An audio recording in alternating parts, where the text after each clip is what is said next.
All right, so today we're taking a deep dive into UC Health. Ooh, UC Health. Yeah, that Uh-huh. massive healthcare system in Cincinnati. Right. Yeah, connected to the university. Yeah, they're known for amazing patient care. Cutting edge. Yeah, and groundbreaking research. Absolutely. But have you ever wondered what happens to your data when you walk through their doors? It's a question I think we all have. Right. Yeah. And that's exactly what we're going to uncover today. Exciting. To get to the bottom of this, we've got this research paper that analyzes UC Health's privacy policies, and they put it up against two frameworks. The ISO 2100, which is like a global standard for how you should handle personal data. Okay. And then we also have Solove's taxonomy, I love Solove's taxonomy. which breaks down real-world privacy threats. That's the one that gets... Yeah, so think of it like this. The ISO framework helps us understand how UC Health is doing in terms of building trust and accountability when it comes to your data. Right.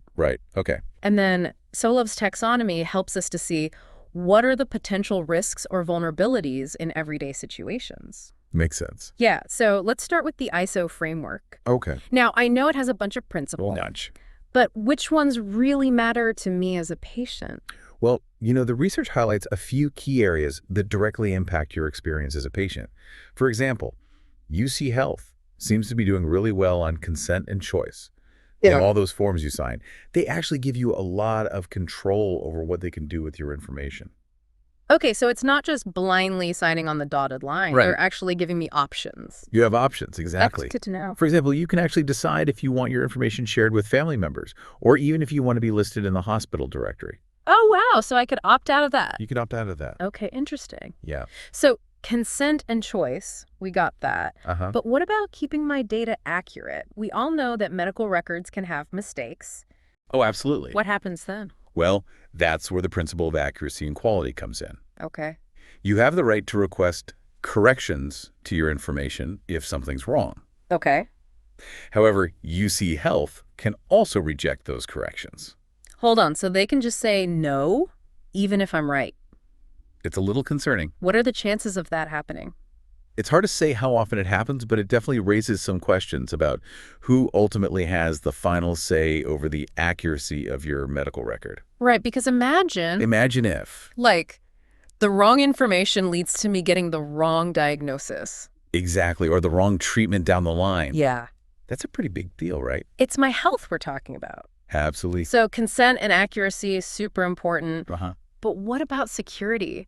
With all the data breaches we hear about these days, I'm kind of freaked out about my medical information, getting hacked or something. Oh, I hear you. That's a totally valid concern. Yeah. And the research actually points out that UC Health's policies on information security could be a little more detailed. Really? While it's not necessarily a red flag, it does leave some room for interpretation, right? Yeah. Ideally, you want to have a clear understanding of exactly how they're protecting your data from cyber threats. Okay, so maybe a little more transparency there would be good. A little more transparency would be fantastic. It's interesting because we talked about data minimization earlier, which is about collecting only the information that's necessary. Right. But if they're collecting more than they need, Yeah. wouldn't that increase the risk of it being compromised? That's such a great point. The two principles are definitely connected. Stronger data minimization practices could actually help to reduce security risks, right? It's almost like reducing the attack surface. Mm-hmm. The less data they have, the less there is to potentially be exposed. Yeah, that makes sense. Right. So it seems like there are some areas where UC Health is doing well, but there's always room for improvement, especially when it comes to transparency and security. Very important. Now, let's shift gears and dive into those real-world scenarios with Solove's taxonomy. Let's do it. I'm really curious to see how this plays out in those everyday situations. Me too. This is where it gets really interesting because we can start to see how these, lofty principles translate into actual situations that you might encounter Right. in the real world. How does this actually affect me? Exactly. Not just on paper, but in my life. Exactly, yeah. Yeah. So let's jump into Solove's taxonomy Okay. and see how UC Health stacks up against some of these real-world privacy threats. Okay. This framework really breaks it down into different categories. Yeah. It gives us a lens to view their policies. Okay, so hit me with it. Okay. What kind of threats are we talking about? One category that stands out is surveillance. Surveillance. Yeah. Now, UC Health doesn't really spell out exactly what they're tracking, Okay. but they do mention using your data for things like running the organization and research. And that's pretty broad, don't you think? Yeah, it kind of makes you wonder, like, what exactly are they watching? Right. Are they, like, analyzing my data to see if I'm actually following the doctor's orders? That's a good question. Or are they trying to predict what my future healthcare needs are going to be? Yeah. It's a little unnerving not knowing the specifics. It is, and it really highlights the need for more transparency in these situations. Yeah, because as a patient, I deserve to know Absolutely. how my data is being used, Absolutely. especially when it comes to something like surveillance. They're sure. Okay, so surveillance is one thing. Uh-huh. But what about interrogation? That sounds kind of intense. Interrogation. Like, are they grilling me about my medical history? Well, not necessarily grilling you, Okay. but they might use your information to, like, verify your identity Okay. or confirm certain details about your health. Okay, that makes sense. Think about when you're dealing with insurance companies or even other healthcare providers. Yeah. They need to make sure they're talking to the right person and that they have accurate information. Okay, yeah, that makes sense. Right. But what about sensitive information? Like HIV status. Oh, yeah. I know there are laws protecting that kind of data. You're absolutely right. Yeah. Ohio law does have specific protections in place for certain sensitive data. Okay. So even though UC Health might ask for it, there are legal limits on what they can actually access. Okay, that's reassuring. Right. So they're not just like digging into every corner of my life. No, they're not the FBI. Okay, good. Good to know. Yeah. But what happens if they collect my data for one reason and then decide to use it for something completely different? That's a great question, and that's what we call secondary use. Secondary use. Which is a big one. And UC Health says they can share your information in emergency situations. Okay, that makes sense. Which, makes sense. Yeah. But they can also deny requests to restrict sharing. Wait, really? Even if you withdraw consent. So even if I say, like, hey, I don't want you sharing my data anymore, they can still say no. It does raise some questions about Yeah. the balance of power Yeah. between patients and healthcare providers. Yeah, imagine if, like, I receive treatment and then later I decide, like, I don't want my information used for research. Right. It sounds like they can still share it. That's a possibility. That makes you think twice about what you're agreeing to Definitely. when you sign those consent forms. Absolutely. So secondary use, Uh-huh. not great. Could use a little work. Yeah, what about just straight up disclosure? Disclosure. Like, who are they sharing my data with? Well, their policy says that they only disclose to authorized parties. Authorized parties. But that term is really vague. Who are these authorized parties? Yeah. Like, what's the criteria? Right. It'd be helpful to have more specifics there. More specifics would be nice. Yeah, authorized could mean a lot of things. It could. Are we talking other doctors? Insurance companies? Data analytics firms? All of the above. Like, who knows? A little more transparency would go a long way there. Absolutely. Okay, so disclosure, Mm-hmm. we're not sure. Not really sure. And then finally, we have appropriation, which is basically using someone's identity or personal information for commercial gain. That's the one. And this one gets tricky, especially when you consider, like, celebrity endorsements. Oh, yeah. Are you talking about those situations where, like, a famous actor gets treatment at UC Health and then they agree to, like, promote a cause related to their experience? Yeah. So on the one hand, they're raising awareness for, like, an important issue.